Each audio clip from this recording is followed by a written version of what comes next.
MB정부 때 국군 사이버사령부의 온라인 여론조작에 관여한 혐의를 받는 김관진 전 국방부 장관이 구속된 가운데 이명박 전 대통령 내일 2박 4일의 일정으로 중동으로 출국합니다. 이 전 대통령을 당장 수사하라는 여론이 높아지는 상황에서 최근 적폐청산 수사와 관련해서 짧은 입장을 밝힐 예정입니다. 국회 출입하는 정치부 조성호 기자와 관련해서 자세한 내용 이야기 나눠보겠습니다. 조 기자 안녕하십니까? 안녕하십니까? 예.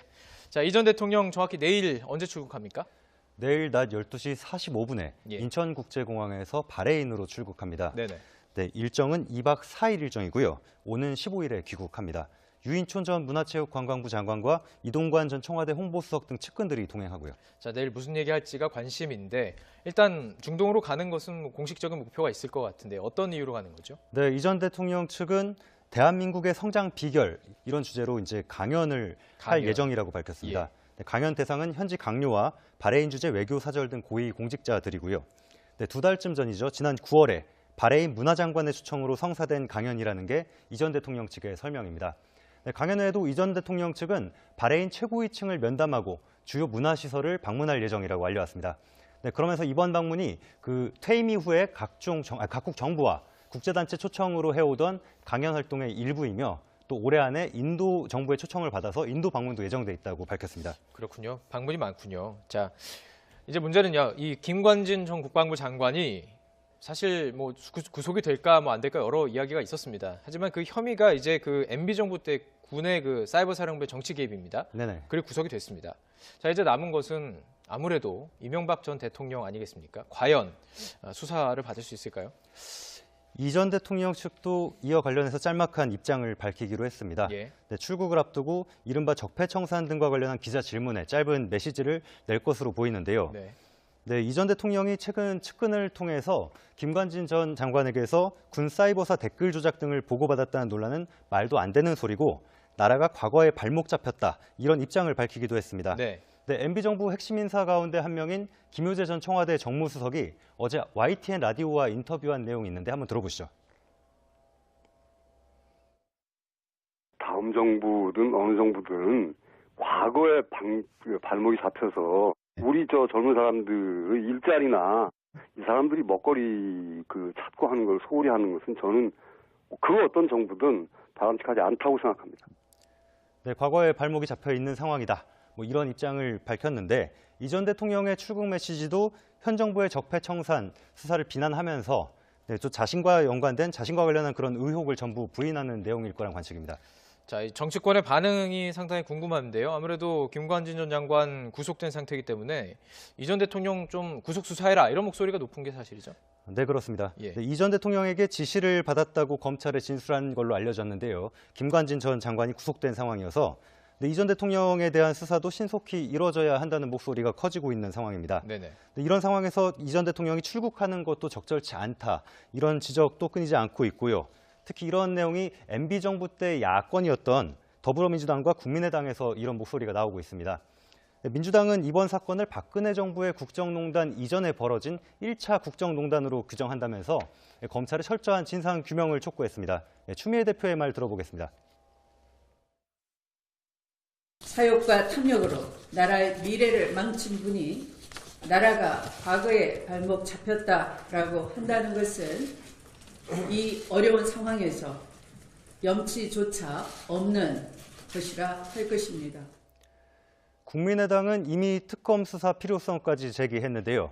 네, 대선 댓글 공작의 기획, 연출, 총감독이 이 전 대통령이었던 것으로 드러났다면서 이는 반민주적, 반역사적 범죄 행위고 네, 이렇게 비판을 쏟아냈습니다. 김동철 원내대표의 말도 들어보겠습니다. 이명박 정부가 대한민국의 정부였는지 아니면 사기 범죄 집단이었는지 알 수가 없을 정도입니다. 이쯤 되면 이명박 정권은 탄생하지 말았어야 될 정권이었다고 저는 그렇게 말씀드리고 싶습니다. 반면 당시 여당이던 자유한국당은 우파 괴멸이라는 전략적 목표 아래 일어나는 일련의 일들이 우려스럽다고 말했습니다. 네, 그래픽으로 준비한 내용 함께 보면서 설명드릴 텐데요. 정용기 원내대변인 구두 논평 내용입니다. 네, 이른바 적폐청산이라며 이루어지는 수사들이 국정원 등 정보기관과 검찰 내 공안 인력 등 자유민주 체제를 지켜왔던 사람들에 대한 숙청 작업이 아닌지 걱정된다며 반발했습니다. 자, 이번에 좀 주제를 바꿔서 인사청문회 얘기를 좀 해봐야 될 것 같습니다. 이제 중소벤처기업부 장관만 꾸려지면 문재인 정부 1기 내각이 완료가 되는데 어제 인사청문회가 있었습니다. 네네. 하지만 뭐 예상한 것처럼 순탄치만은 않았죠. 네, 말씀하신 대로 청문회 과정 순탄치 않았습니다. 예. 홍종학 후보자의 홍종학 중소벤처기업부 장관 후보자 자료 내는 것이 부실했다. 네. 이런 이유로 여러 차례 야권이 문제 삼으면서 정회를 거듭하기도 했습니다. 결국은 한국당 의원들이 퇴장한 가운데 퇴장했군요. 청문회가 마무리됐는데요. 청문회에서 주로 한 내용들 살펴보면요. 홍 후보자가 중학생 딸에게 그 재산을 증여한 방식 등 재산과 관련한 논란이 도마 위에 올랐습니다. 야당은 홍 후보자의 증여가 합법적인 절세 방법이었다라는 점은 인정을 하면서도 과거 의원 시절에 주장했던 것과 모순이라면서 강도 높게 비판을 했습니다. 야당 의원들의 지적을 잇따라 들어보시죠. 쪼개기에 관해서 소득 불편적 문제를 이렇게 심화시키고 있다고 해서 상속 및 증여세법 개정안을 제안하기도 했었습니다. 그래서 후보자의 말과 행동이 내로남불의 전형이다 이렇게 얘기 드리겠습니다. 엄마한테 빌린 몇 억에 대한 이자도 내가 증여받은 건물에 월 임대료 500이 나오니까 그 수익으로 갚으면 되겠다라고 생각해서 엄마에게 이자를 지급해 나가고 있다는 게 상식적으로 국민들이 이해할 만한 수준이라고 생각을 하세요? 반면 여당은 불법 행위가 없는 데다 홍 후보자 본인 문제도 아닌 가족 문제를 야당이 지나치게 물고 늘어진다고 맞섰습니다. 홍 후보자에게 책임을 묻는 게 지나치다는 여당 의원 지적도 여당 의원의 반박도 들어보시죠. 만일에 후보자님께서 여성이고 이게 남편인 상대방이 이런 관계가 있었다 그러면 과연 이렇게까지 문제가 될까요? 일종의 남성 우월주의적인 사고방식이 좀 선입견으로 깔려있다고 생각을 해요. 네, 홍 후보자도 청문위원들에게 자신의 사정을 설명하는 데 주력했습니다. 홍 후보자 설명도 이어서 들어보겠습니다. 네, 저희 어머님께서 아마 사정상 증여를 하시기로 결정을 하셨고요. 거기에 대해서 저는 당시에 밤을 새고 일하고 있던 시간이라서 크게 반대할 수 없었습니다. 자, 어쨌든 우여곡절 끝에 청문회가 마무리됐습니다. 이제 남은 절차 좀 정리를 해주시죠. 네, 국회 산업통상자원중소벤처기업위원회 좀 긴데요. 네. 담당 상임입니다. 이곳에서 인사청문 보고서 채택을 하는 절차와 문재인 대통령이 임명하는 절차가 남아 있습니다. 네네. 여당은 홍 후보자가 대기업과 중소기업의 상생 발전을 이끌 적임자라고 판단하고 있지만 야당은 반면에 여전히 국민 여론과는 동떨어진 부적격 후보라는 입장을 고수하고 있습니다. 그러면서 자진 사퇴까지 촉구하고 있는데요. 일단 모레 인사청문 보고서 채택 여부를 논의하는데 한국당은 완강히 반대하고 있는 입장입니다.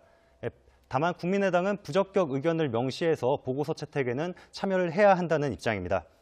일단 청문회를 마친 만큼 보고서 채택 여부와 관계없이 대통령이 장관을 임명하는 데는 문제가 없습니다. 그렇죠. 따라서 큰 이변이 없다면 홍 후보자가 장관으로 임명돼서 말씀하셨던 것처럼 정부 출범 반년 만에 첫 내각 구성이 완료가 될 예정입니다. 다만 장관 임명이 이어진다면 국민 눈높이에 어긋나는 인사라는 그런 정치적 부담은 감내해야 할 걸로 보입니다. 또 야당의 공격도 이것을 놓고 상당할 것으로 예상이 되고요. 지금까지 정치부 조성호 기자와 함께했습니다. 고맙습니다. 상태이기 때문에 이 전 대통령 좀 구속 수사해라 이런 목소리가 높은 게 사실이죠. 네, 그렇습니다. 이 전 대통령에게 지시를 받았다고 검찰에 진술한 걸로 알려졌는데요. 김관진 전 장관이 구속된 상황이어서 이 전 대통령에 대한 수사도 신속히 이뤄져야 한다는 목소리가 커지고 있는 상황입니다. 네네. 이런 상황에서 이 전 대통령이 출국하는 것도 적절치 않다. 이런 지적도 끊이지 않고 있고요. 특히 이런 내용이 MB 정부 때 야권이었던 더불어민주당과 국민의당에서 이런 목소리가 나오고 있습니다. 민주당은 이번 사건을 박근혜 정부의 국정농단 이전에 벌어진 1차 국정농단으로 규정한다면서 검찰의 철저한 진상 규명을 촉구했습니다. 추미애 대표의 말 들어보겠습니다.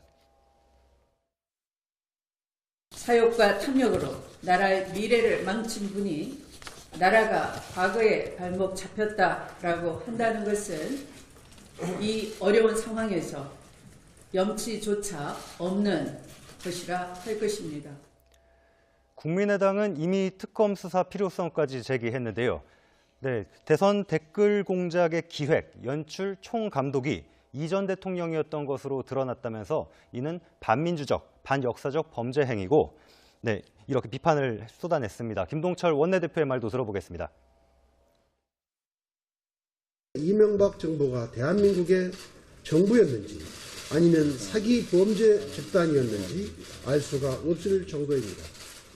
이쯤 되면 이명박 정권은 탄생하지 말았어야 될 정권이었다고 저는 그렇게 말씀드리고 싶습니다. 반면 당시 여당이던 자유한국당은 우파 괴멸이라는 전략적 목표 아래 일어나는 일련의 일들이 우려스럽다고 말했습니다. 네, 그래픽으로 준비한 내용 함께 보면서 설명드릴 텐데요. 정용기 원내대변인 구두 논평 내용입니다. 네, 이른바 적폐청산이라며 이루어지는 수사들이 국정원 등 정보기관과 검찰 내 공안 인력 등 자유민주 체제를 지켜왔던 사람들에 대한 숙청 작업이 아닌지 걱정된다며 반발했습니다. 자, 이번에 좀 주제를 바꿔서 인사청문회 얘기를 좀 해봐야 될 것 같습니다. 이제 중소벤처기업부 장관만 꾸려지면 문재인 정부 1기 내각이 완료가 되는데 어제 인사청문회가 있었습니다. 네네. 하지만 뭐 예상한 것처럼 순탄치만은 않았죠. 네, 말씀하신 대로 청문회 과정 순탄치 않았습니다. 예. 홍종학 후보자의 홍종학 중소벤처기업부 장관 후보자 자료 내는 것이 부실했다. 네. 이런 이유로 여러 차례 야권이 문제 삼으면서 정회를 거듭하기도 했습니다. 결국은 한국당 의원들이 퇴장한 가운데 청문회가 마무리됐는데요. 네, 청문회에서 주로 한 내용들 살펴보면요. 네, 홍 후보자가 중학생 딸에게 그 재산을 증여한 방식 등 재산과 관련한 논란이 도마 위에 올랐습니다. 네, 야당은 홍 후보자의 증여가 합법적인 절세 방법이었다라는 점은 인정을 하면서도 과거 의원 시절에 주장했던 것과 모순이라면서 강도 높게 비판을 했습니다. 네, 이제 문제는요, 이 김관진 전 국방부 장관이 사실 뭐 구속이 될까 뭐 안 될까 여러 이야기가 있었습니다. 하지만 그 혐의가 이제 그 MB 정부 때 군의 그 사이버 사령부의 정치 개입입니다. 네네. 그리고 구속이 됐습니다. 자, 이제 남은 것은 아무래도 이명박 전 대통령 아니겠습니까? 과연 수사를 받을 수 있을까요?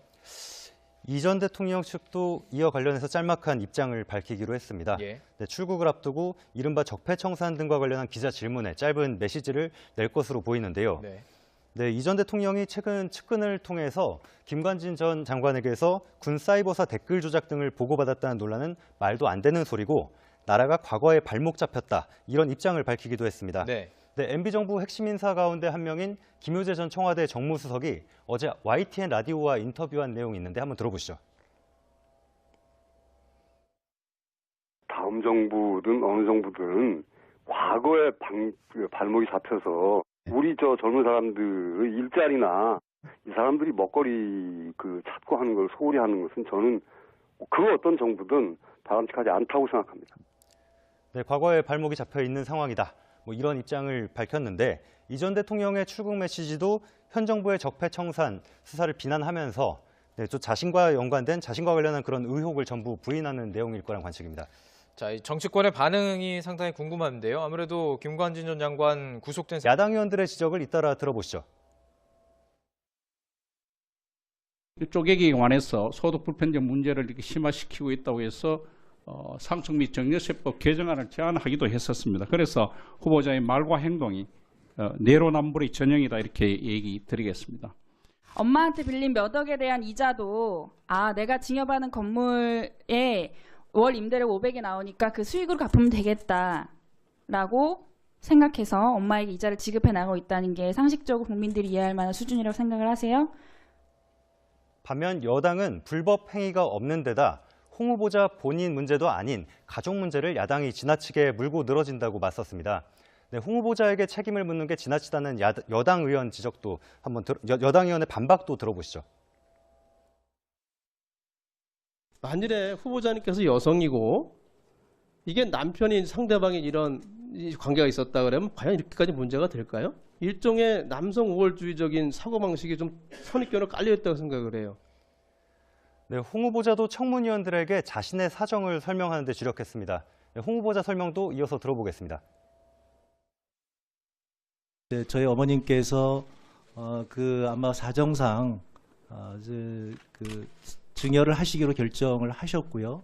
거기에 대해서 저는 당시에 밤을 새고 일하고 있던 시간이라서 MB 정부 때 국군 사이버 사령부의 온라인 여론 조작에 관여한 혐의를 받는 김관진 전 국방부 장관이 구속된 가운데 이명박 전 대통령 내일 2박 4일의 일정으로 중동으로 출국합니다. 이 전 대통령을 당장 수사하라는 여론이 높아지는 상황에서 최근 적폐청산 수사와 관련해서 짧은 입장을 밝힐 예정입니다.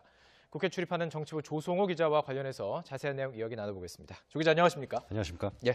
자, 이 전 대통령 정확히 내일 언제 출국합니까?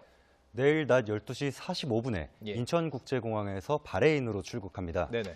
네, 일정은 2박 4일 일정이고요. 오는 15일에 귀국합니다. 유인촌 전 문화체육관광부 장관과 이동관 전 청와대 홍보수석 등 측근들이 동행하고요. 자, 내일 무슨 얘기할지가 관심인데 일단 중동으로 가는 것은 공식적인 목표가 있을 것 같은데 어떤 이유로 가는 거죠? 네, 이 전 대통령 측은 대한민국의 성장 비결 이런 주제로 이제 강연을 할 강연. 예정이라고 밝혔습니다. 예. 네, 강연 대상은 현지 강요와 바레인 주재 외교 사절 등 고위 공직자들이고요. 네, 2달쯤 전이죠. 지난 9월에 바레인 문화장관의 초청으로 성사된 강연이라는 게 이 전 대통령 측의 설명입니다. 네, 강연회에도 이 전 대통령 측은 바레인 최고위층을 면담하고 주요 문화시설을 방문할 예정이라고 알려왔습니다. 네, 그러면서 이번 방문이 그 퇴임 이후에 각국 정부와 국제단체 초청으로 해오던 강연 활동의 일부이며 또 올해 안에 인도 정부의 초청을 받아서 인도 방문도 예정돼 있다고 밝혔습니다. 그렇군요. 방문이 많군요. 자,